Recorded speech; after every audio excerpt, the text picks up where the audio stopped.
ஏன் நம்ம எக்கனாமிக்ஸ் படிக்கிறோம்? Why? Economic is a day to day life. நம்மளோட லைஃப்ல எக்கனாமிக்ஸ் இல்லாம நம்ம பெருசா எதுவும் கொண்டு போ முடியாது. ஸோ, எக்கனாமிக்ஸ் அப்படிங்கிறது இம்பார்ட்டன்ட் கான்செப்ட். அதுல மைக்ரோ, மேக்ரோ டிஃபரன்சியேஷன்லாம் இப்ப இருக்கு. ஆனா முன்னாடி வந்து பார்த்தீங்கன்னா, ஸ்டார்ட்டிங்ல பொலிட்டிக்கல் பொலிட்டிக்கல் எக்கனாமிக்ஸ் அப்படின்னு தான் இருக்கும். சரிங்களா? பொலிட்டிக்கல் எக்கனாமிக்ஸ் இருந்துச்சு. தென் ரேக்னர் ஃப்ரிக்ஸ் அப்படிங்கிறவரு எக்கனாமிக்ஸ மைக்ரோ, மேக்ரோ அப்படின்னு டிஃபரன்ஷியேட் பண்ணியிருப்பாரு. சரிங்களா? Micro, macro. What's mean by micro economics? Micro economics in the sense study about the small things. இப்போ நம்ம ஒரு வீட்டுக்கு ஒரு சின்ன பட்ஜெட் போடுறோம். அந்த மாதிரி நம்ம பண்றதெல்லாம் பார்த்தீங்கன்னா, it's a small thing. It's called as an micro எக்கனாமிக்ஸ்ன்னு சொல்லுவோம். அதுவே மேக்ரோ எக்கனாமிக்ஸ் அப்படின்னு எடுத்துட்டோம்னா, study about the large thing. இப்போ ஃபார் எக்ஸாம்பிள் கவர்மெண்ட் பட்ஜெட் போடுறாங்க அப்படின்னா, அது வந்து மேக்ரோ எக்கனாமிக் வேல தான் இருக்கும். சரிங்களா? ஸோ மைக்ரோ, மேக்ரோ அப்படிங்கிறது பேசிக் திங் இன் எக்கனாமிக்ஸ். சரிங்களா? தென் நெறைய டெஃபினிஷன்ஸ் நெறைய எக்கனாமிஸ்ட்லாம் குடுத்துருப்பாங்க. அதுல ஃபாதர் ஆஃப் எக்கனாமிக்ஸ் அப்படின்னு எடுத்துக்கிட்டீங்கன்னா, ஆடம் ஸ்மித். ஆடம் ஸ்மித் அப்படிங்கிறது தான் ஃபாதர் ஆஃப் எக்கனாமிக்ஸ். ஆக்சுவலா இவர் வந்து இங்கிலாந்து எக்கனாமிஸ்ட் சொல்லுவாங்க. Nearby Scotland economist. சரிங்களா? இவர் ஆடம் ஸ்மித்தோட பீரியட்ல இத வந்து நம்ம என்ன சொல்லுவோம் அப்படின்னா, பொலிட்டிக்கல் எக்கனாமிக்ஸ் அப்படின்னு சொல்லுவாங்க. சரிங்களா? Political economy. தமிழ்ல எடுத்துக்கிட்டீங்கன்னா, அரசியல் பொருளாதாரம் அப்படின்னுச்சு. தென் ஒன்லி ரேக்னர் ஃபிக்ஸா மைக்ரோ, மேக்ரோ அப்படிங்கிற டிஃபரன்ஷியேட் கொண்டு வந்தாரு. சரிங்களா? தென் இந்த பொலிட்டிக்கல் எக்கானமி தான் அப்படி அப்படியே இயர் பை இயர் சேஞ்ச் ஆகி இப்போ நம்ம மாடர்ன் நியூ எக்கனாமிக்ல இருக்கோம். இந்த பொலிட்டிக்கல் எக்கனாமிக் பீரியட்ல ஆடம் ஸ்மித் பீரியட் பார்த்தீங்கன்னா, இட்ஸ் அ கிளாசிக்கல் எக்கனாமிக்ஸ் அப்படின்னு சொல்லுவாங்க. கிளாசிக்கல் எக்கனாமிக்ஸ் அப்படிங்கிறது ரொம்ப தமிழ்ல சொன்னா பழமையான பொருளாதாரம் அப்படின்னு சொல்றது தான் கிளாசிக்கல் எக்கனாமிக்ஸ். இப்போ ஆடம் ஸ்மித் பீரியட்லாம் பார்த்தீங்கன்னா, இட்ஸ் அ கிளாசிக்கல் எக்கனாமிக்ஸ் பீரியட்ன்னு தான் சொல்லுவாங்க. தென் ஆடம் ஸ்மித்துக்கு அப்புறம் வந்த நெக்ஸ்ட் பெர்சன் பார்த்தீங்கன்னா, Alfred Marshall. Sorry, Alfred Marshall. Alfred மார்ஷலோட concept basically neo classical. Neo classical. சரிங்களா? Neo classical in the sense Adam ஸ்மித்துக்கு அடுத்து வந்ததுனால ஆல்ஃபிரட் மார்ஷலோட பீரியட் வந்து நியோ கிளாசிக்கல் பீரியட் அப்படின்னு சொல்லுவோம். So Adam Smith. ஆடம் ஸ்மித்தோட கான்செப்ட்ல எடுத்துக்கிட்டீங்கன்னா, wealth is the major concept. உங்க 11th இருக்கும். Wealth. Wealth in the sense சொத்து. ஒரு பெர்சனுக்கு வந்து ஆடம் ஸ்மித் பீரியட்ல எப்படி சொல்லியிருப்பாங்க அப்படின்னா, சொத்து தான் முக்கியம் அப்படிங்கிற மாதிரி சொல்லியிருப்பாங்க. பட் ஆல்ஃபிரட் மார்ஷல் அவரோட கான்செப்ட்ல வெல்ஃப் வெல்ஃபேர் அப்படிங்கிறது ரொம்ப இம்பார்ட்டன்ட். வெல்ஃபேர் அப்படிங்கிறது பார்த்தீங்கன்னா, தமிழ்ல நல பொருளாதாரம் அப்படின்னு சொல்லியிருப்பாங்க. வெல்ஃபேர் அப்படிங்கிறது தான் ரொம்ப ரொம்ப இம்பார்ட்டன்ட். தென் அதுக்கு அடுத்தது பார்த்தீங்கன்னா, யாருன்னு பார்த்தீங்கன்னா, குரோத் டெஃபினிஷன் குடுத்திருப்பாங்க. தென் லைனல் ராபின்சன் ஸ்கார்சிட்டி டெஃபினிஷன். சரிங்களா? ராபின்ஸ் ராபின்சன் ரொம்ப இந்த first one, then second one, இவரு தேர்ட் பெர்சன். இந்த ராபின்சன் பீரியட்ல ஸ்கார்சிட்டி ஸ்கார்சிட்டி டெஃபினிஷன் குடுத்திருப்பாங்க. சரிங்களா? ஸ்கார்சிட்டி டெஃபினிஷன் அப்படிங்கிறது இப்போ இப்போ இருக்கக்கூடிய எக்கானமி எல்லாமே அந்த பற்றாக்குறை நமக்கு எல்லாருக்குமே எல்லாத்துக்குமே பற்றாக்குறை அப்படின்னு இருக்கும். ஏதாவது ஒரு கான்செப்ட்ல எனக்கு இது பத்தல, அது பத்தல ஏதாவது ஒரு நம்ம கான்செப்ட் சொல்லிட்டே தான் வருவோம்.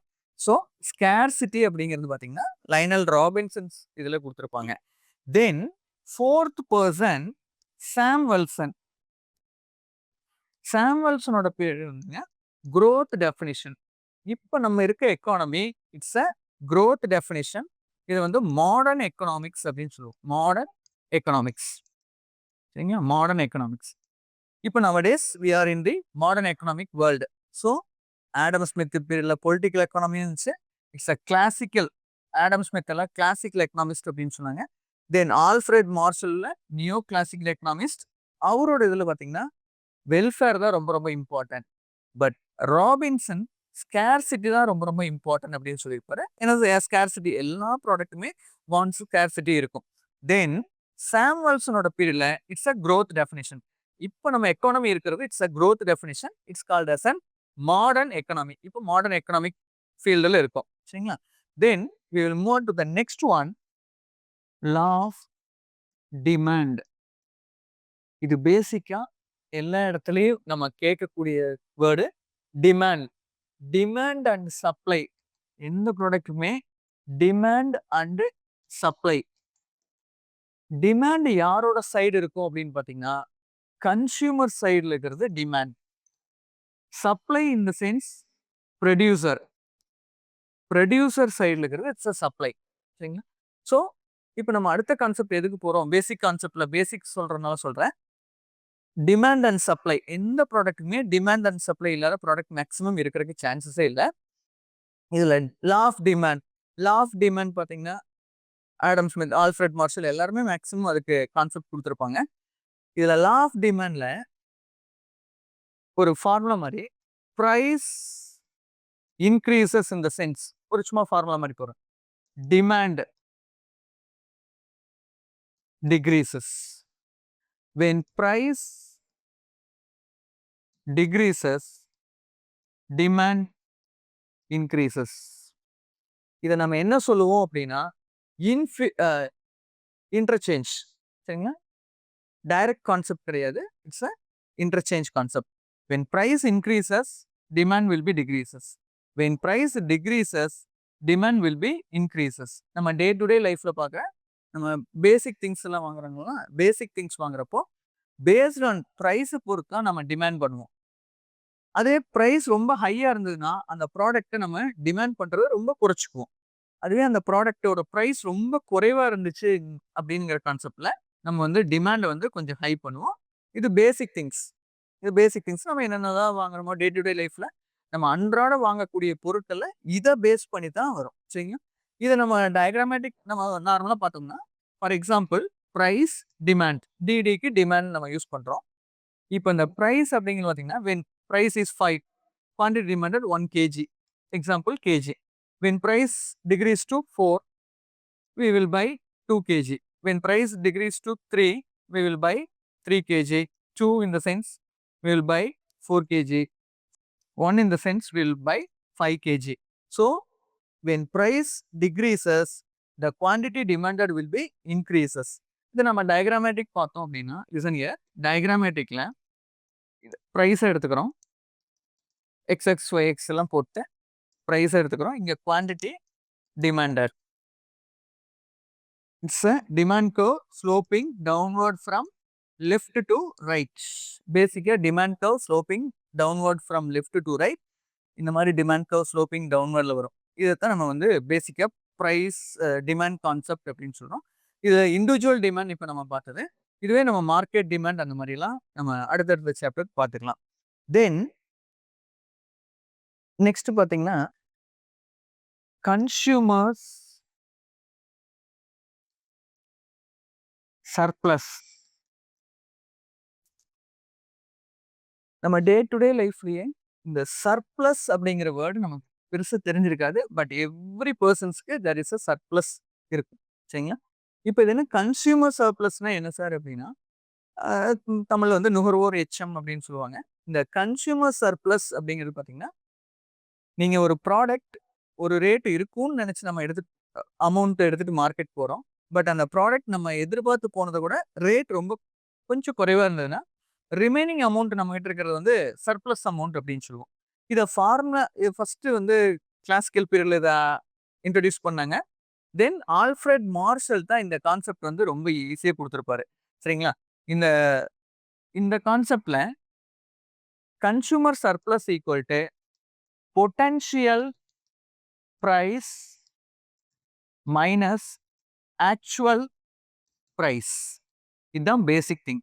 இந்த மைனஸ் அப்படிங்கிறது தான். சரிங்களா? இப்போ ஃபார் எக்ஸாம்பிள் பொட்டன்ஷியல் பிரைஸ் அப்படிங்கிறதுல நீங்க ஒரு 50 rupees இருக்கும் அப்படின்னு நினைச்சு நீங்க போறீங்க. But the rate is only 20 rupees. அப்போ நம்ம கிட்ட இருக்கிற ரிமைனிங் 30 rupees அப்படிங்கிறது consumer surplus. The same way next day 40 எடுத்துட்டு போறீங்க. At the same time also there is a 20. பேசிக்கா ஆக்சுவல் பிரைஸ் வந்து இட்ஸ் அ 20. இப்போ நம்ம கிட்ட இருக்கிறது 20 rupees இருக்கும். தென் நெக்ஸ்ட் டைம் இதே மாதிரி 30 எடுத்து போறீங்க. But the rate is 10.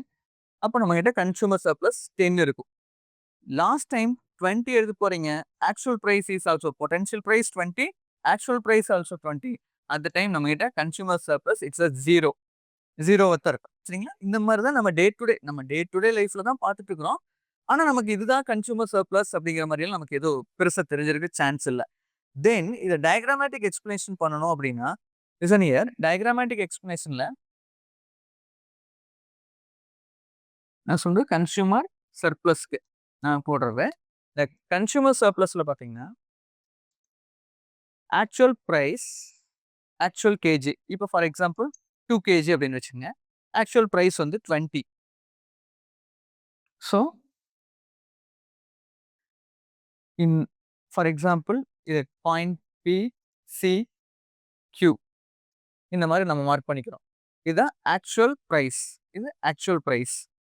ஆனா சர்ப்ளஸ் பிரைஸ் அப்படிங்கிறது பொட்டன்ஷியல் பிரைஸ்ங்கிறது நம்ம 50. இந்த பார்ட் இருக்கு இல்லைங்களா, இந்த பார்ட்ல இந்த ஹோல் பார்ட் அப்படிங்கிறது பொட்டன்ஷியல் பிரைஸ். அதுல இந்த 20 அப்படிங்கிற இது மட்டும்தான் ஆக்சுவல் பிரைஸ். இந்த ரிமைனிங் பார்ட் வந்து it's a consumer surplus part. இதை வந்து நம்ம ஷேடட் லைன்ஸ்ல கூட கொடுத்துக்கலாம். ஷேடட் லைன்ஸ்ல கூட நம்ம கொடுத்துட்டு செக் பண்ணலாம். இந்த எழுதுமாங்க OPCQ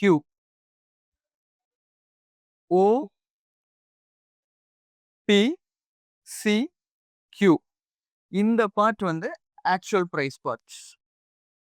இதுவே ஓ இதுக்கு ஒரு நேம் டின்னு வச்சுக்கோங்க. ODCQ இந்த பார்ட் பார்த்தீங்கன்னா நமக்கு potential price part. Potential price part. Then இந்த ரெக்டாங்குலர் மாதிரி இருக்குங்களா, இந்த பார்ட் தான் நமக்கு வந்து நமக்கு தேவை. இது PDC.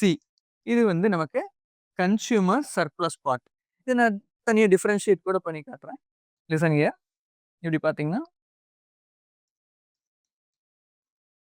இந்த பார்ட் தான் கன்சியூமர் சர்ப்ளஸ் பார்ட். இதை தனியாக எடுத்தோம்னா இதை கன்சியூமர் சர்ப்ளஸ் பார்ட். இப்படி தான் எக்கனாமிக்ஸில் நம்ம ஒவ்வொரு ஏரியாவாக நம்ம கவர் பண்ணிட்டு போகிறோம் சரிங்களா. லா ஆஃப் டிமாண்ட் பார்த்தோம், கன்சியூமர் சர்ப்ளஸ் பார்த்தோம். Then DMU diminishing marginal utility. Law of diminishing marginal யூட்டிலிட்டின்னு சொல்லுவாங்க. இந்த லா ஆஃப் டிமினிஷிங் மார்ஜினல் யூட்டிலிட்டிலையும் பார்த்தீங்கன்னா நம்ம எவ்வளோ எடுத்துக்கிறோம், நம்ம எவ்வளோ ஆர்டர் பண்ணுறோம், இல்லை எவ்வளோ திங்ஸ்க்கு நம்ம ஆர்டர் பண்ணி எடுக்கிறோம், பட் எவ்வளோ டிமினிஷ் ஆகுது, நம்மளுடைய கான்செப்ட்ல எவ்வளோ டிமினிஷ் ஆகுது அப்படிங்கிறது இந்த கான்செப்ட்ல வரும். தென் EQ மார்ஜின் யூட்டிலிட்டி இந்த மாதிரிலாம் எடுத்துக்கிறோம். தென் அடுத்தது பார்த்தீங்கன்னா அடுத்து ரொம்ப இம்பார்ட்டன்ட். எல்லா டாபிக்கும் பேசிக்காக கவர் பண்ணி விட்டுறேன். இதில் பார்த்தீங்கன்னா நெக்ஸ்ட்டு மார்க்கெட் ஸ்ட்ரக்சர் அப்படின்னு ஒன்று இருக்கும். Market structure. மார்க்கெட் ஸ்ட்ரக்சர் அப்படிங்கிறது நம்ம பேசிக் திங்ஸ்ல மார்க்கெட் அப்படின்னு பார்க்குறப்போ அந்த பேசிஸ் ஆஃப் ஏரியா. நம்ம டே டு டே லைஃப்ல பார்க்குறப்போ ஏரியா பார்த்துருப்போம்.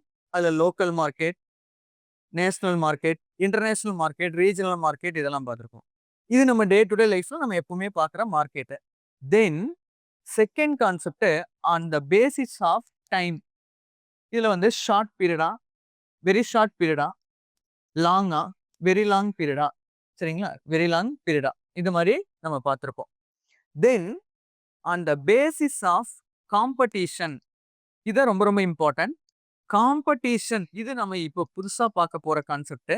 அந்த பேஸ் ஆஃப் காம்படிஷன் அப்படின்னு எடுத்துக்கிட்டீங்கன்னா இது பேசிக் திங்ஸ். இந்த காம்படிஷன்ல it will be divided into 3 or 4 parts. monopolistic competition,